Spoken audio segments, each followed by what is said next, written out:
बड'लेण्ड रादाब नायगिरि बयखौबो बरायबाय। बरसला दखरा एबसुनि 52थि बोसोरसालिया जथुम्माया साननैनि मेहेरगोनां हाबाफारिजों जोबनानै थांबाय। सियालमानि गामिनि गेलेग्रा फोथाराव खुंनाय बरसला दखरा एबसुनि 52थि बोसोरसालिया जथुम्मायाव खाम, सिफुं, जथानि देंखोआ रिंखांदों। बरसला दखरा एबसुआ साननैनि मेहेरगोनां हाबाफारिजों 52थि बोसोरसालिया जथुम्माखौ खुंफुंबाय। जुथुमजों लोब्बा लाखिनानैनो बुरखां मुंनि गांसे बिसम्बि बिजाबबो सेबखांनानै दिहुनो बानजाय आफादा। बे बिजाबखौ बिटिआरनि मावफुं सोद्रोमा डॉ नीलुद स्वर्गियारिया बेखेवनानै होयो। गेवलां मेलखौ उदालगुरि जिल्ला एबसुनि लोगो आफादगिरि धरणी बर'आ गावनि बेसेनगोसा बिबुंथिनि गेजेरजों बेखेवनानै होयो। गेवलां मेलाव एबसुनि आफादगिरि दिपेन बर'आ गाहाय आलासि महरै बाहागो लानानै रायजो राजाफोरनि गेजेराव गुवारै बिबुंथि लाखियो।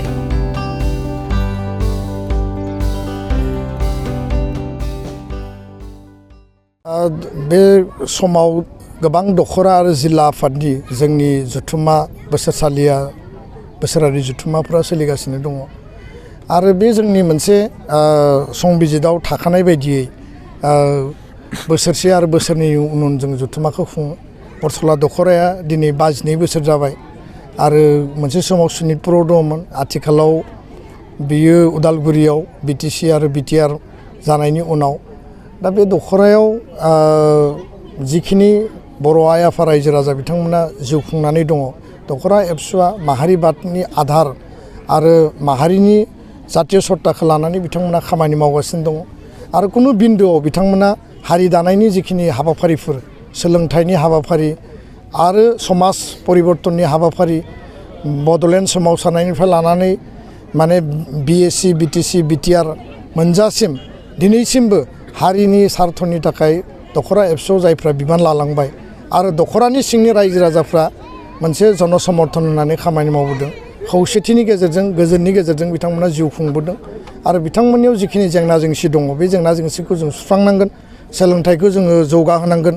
भेन्सार स्कुलखौ प्रभिन्सियेलाइज खालामनायनि बिथिङाव बिथांमोननिफ्राय जेब्लायबो मोनसे आपिल दङ जे एलपि एमइनि अनगायैबो गंसेल' हाइ स्कुल दङ बेखौ प्रभिन्सियेलाइज खालामनायनि बेलायाव बिथांमोना दाबि होबाय थादों। जिहेतु बेयाव बर' मिडियामनि माने प्रभिन्सियेलाइज माने हाइ स्कुल गैया। दा बे बिथिंफोरखौ जोङो उननि समाव रायलायनानै जोंनि एकर्डनि स्पिरिट बायदि जों सुस्रांनायनि थाखाय हाबा मावनांगोन आरो गोजोन गोरोबथानि जिखिनि दफाफोर दङ आखरे आखरे मावफुंनायनि थाखाय पुर्नांग दिगाव खामानिया सोलिगासिनो दङ। मिजिंथिदों जोङो खौसेयै जुजिलांनानै जोंनि जेंना जेंसिखौ जौगानायनि बिथिङावनो होन, रायजो राजानि जेंना जेंसिनि बिथिङावनो होन, हारि दानायनि बिथिङावनो होन, जोङो खौसेयै गसंथानानै हाबा मावलांनांगोन। गोजोन्थों।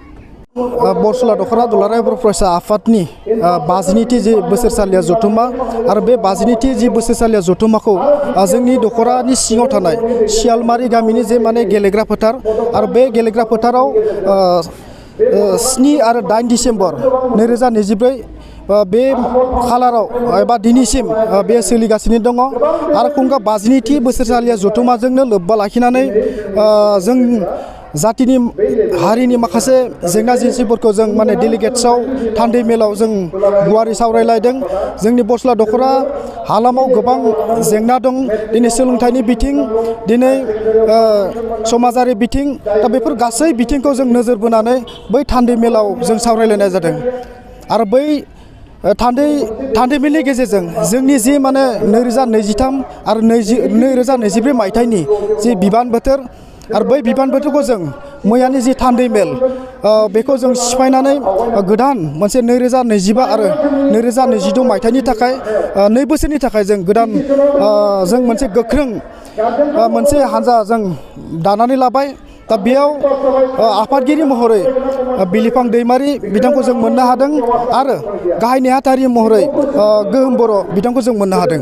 नंगौ, दिनै बरसला दखरा दुलाराय बर' फरायसा आफादनि खुंगा 52थि बोसोरसालिया जथुम्माजोंनो लोब्बा लाखिनानै जों रुंसारि बिराम चन्द्र हाज'वारि जे माने गोसोखां गेवलां मेल, बै गेवलां मेलाव जों बरसला दखरा दुलाराय बर' फरायसा आफादा हांख्रायनाय बादियै मिरु दुलाराय बर' फरायसा आफादनि मानव गेदेर आफादगिरि मुस्रि दिपेन बर' सार बिथांखौ जों मोननो हादों आरो बे जथुम्माजोंनो लोब्बा लाखिनानै सियालमारि गामि सियालमारि गामि जे बानजाय आफाद बिथांमोना गोबां दुखु खस्थ' खालामनानै बुरखां मुंनि जे बिसम्बि बेखौ बे जथुम्मायाव बिथांमोना बेखेवनो हादों आरो बुरखां जे बिसम्बि बेखौ बिटिआरनि एम डक्टर निलेश सरगारि सार बिथाङा बेखेवनानै होफैबाय बेखेवनानै होफैनायनि थाखाय बरसला दख'रा दुलाराय बर' फरायसा आफाद जानानै साबायखर बावबाय।